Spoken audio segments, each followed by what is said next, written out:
I was really young, like 3 years old, and we started as just like a toy reviewing channel, but now it's grown into so much more, like gaming videos and skits.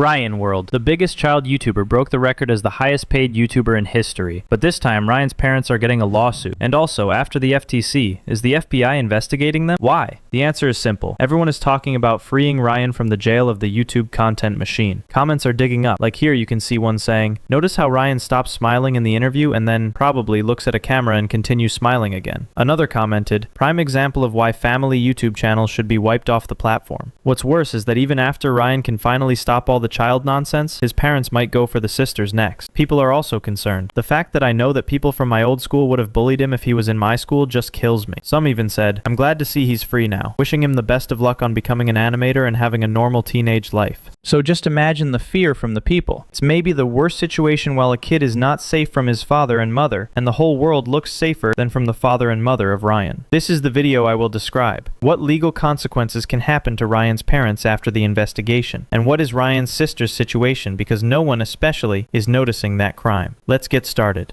According to the law, if parents force a child to perform, especially for long hours or in a way that causes emotional distress, it could be prosecuted as child abuse.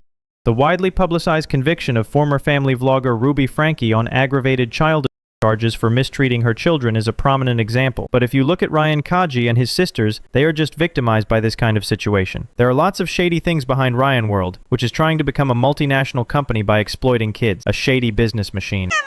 Hi, Mommy. What are we doing today? Showing some of our games. Showing some of our favorite games. So, Emma and Kate been playing some toddler games? Just look at some comments. One said, "He is literally my age. I got absolutely shocked by that." Another wrote, "Kid deserves it. He needs his big break." Someone else commented, "All kids deserve parents, but not all parents deserve kids." I completely agree with that. But if you dig up the past, you will find something else about Ryan's mother, who was once a convicted criminal. Lone Guan, formerly known as Qlon Teen Nguyen, was arrested on June 28, 2002 for shoplifting $93 worth of clothing from a JCPenney store in Houston, Texas. At the time, she was an 18-year-old student at the University of Houston. She was initially fined $150 and placed on 6 months probation, conditions including 40 hours of community service and participation in an anti-shoplifting program. Ever since the news broke that Ryan Toys Review is being investigated, people have been looking into the family's past. And it turns out that Ryan's mother, Loan Guan, was arrested in 2002 for shoplifting.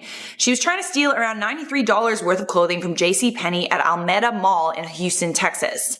Loan was 18 at the time and attending the University of Houston. She faced 60 days in jail, and instead the judge gave her 6 months probation and a $150 fine. She was told that she had to complete 40 hours of community service and complete random drug tests. Pretty lenient. Problem is, Loan did not show up to her community service, she didn't report to her community advisor, nor did she pay for the fees. She was arrested again in 2003 for violating her parole and spent 30 days in jail. So just imagine, if the history is like that, why wouldn't some criminal activity come from there? I totally respect Ryan's mother for trying to provide a better life now, but rigging her own child? Every parent should want their child to grow up without pressure in any matter. Yet Ryan World was fully built around Ryan's work, with his father and mother just taking advantage of the situation. Do you agree or not? Most of the time, the spotlight was on them, which made the Ryan World family a very controversial subject on podcasts and social media. Ryan, however, was mostly silent. His father and mother would talk about everything, but they once said they would not interfere in Ryan's personal life or force him to do what he didn't want. You might not think, I don't know how he feels about college, but we have expressed that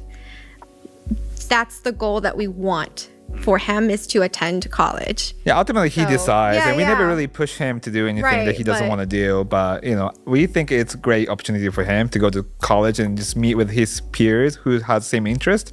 We want him to experience that, so we continue just kind of showing him that side of the good side of the going to college, continuing education. But ultimately you decide. Maybe the world's different by the time you grow up, so we'll see. So lots of people are actually guessing that from the beginning, Ryan's father and mother wanted to forcefully hide the truth from Ryan. In this situation, maybe Ryan was never fully confident about what would happen to him if he ever revealed the truth. Maybe even what it would mean for his father and mother. On the other hand, it's not just Ryan who's the main victim here. His 2 twin sisters are also caught in the same cycle. At an age when they should be living a pressure-free childhood, Ryan's parents are now pushing them into animation channels, which are also generating massive revenue from from YouTube. So now the concern is clear. If Ryan's parents are truly just trying to turn their children into fame machines, then involving their twin daughters in this business is nothing but proof of pure greed for money, nothing else. Even a creator has come forward and exposed this issue. Okay, I want you to think, use your twin power, pick your slime. What would Emma pick? What would At just 8 years old, Emma and Kate are also slowly being pulled into the same life of constant video making, marketing, and online exposure. And the worst part is that they don't seem to want any part of it.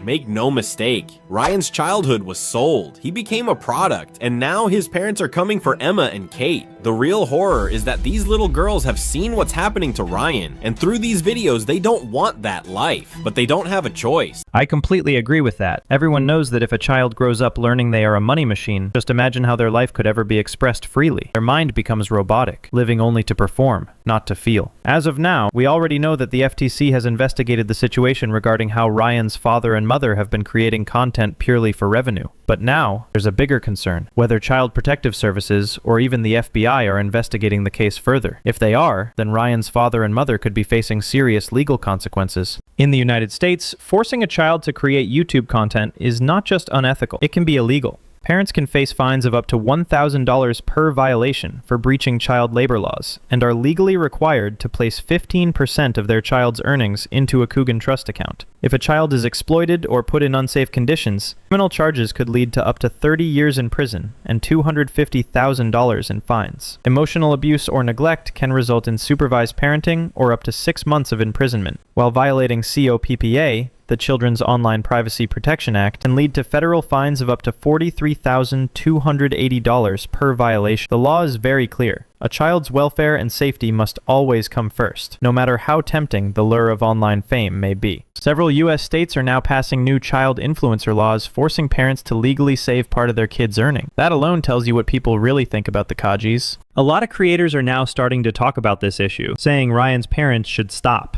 They should stop hiding their criminal activities. Evangeline. Hey, Ryan. Thank you so much for being in the movie. Oh, thank you. Oh, the dude's dead inside. See it when it comes out August 16th. Tell everybody about the character you play. Let him retire. He just doesn't want to be there anymore. So, what can we even say about parents like this? Parents who are literally ruining their kids' career. Think about it. This whole corporate lifestyle has taken away Ryan's and his twin sister's freedom. At a time when they should be dreaming, learning, and growing with education, their parents have turned their lives into a business chart, like a profit machine. It's honestly like the parents are gambling with their kids' futures. Just imagine, shouldn't a father like this be held accountable for everything? So at the end of the day, this isn't just a story about YouTube, fame, or money. It's about childhood being taken away in exchange for views and brand deals. Ryan Kaji may have been the face of the channel, but behind that smile was a kid who carried the weight of $1 billion empire. And now, as the investigations continue, one question remains. Will justice finally catch up with those who turned a child's innocence into a business? Because no matter how successful a channel becomes, no fame, no money, and no number of subscribers can ever replace a lost childhood. This is not just about Ryan anymore. It's about every child being used for clicks, content, and cash. It's time the world opens its eyes.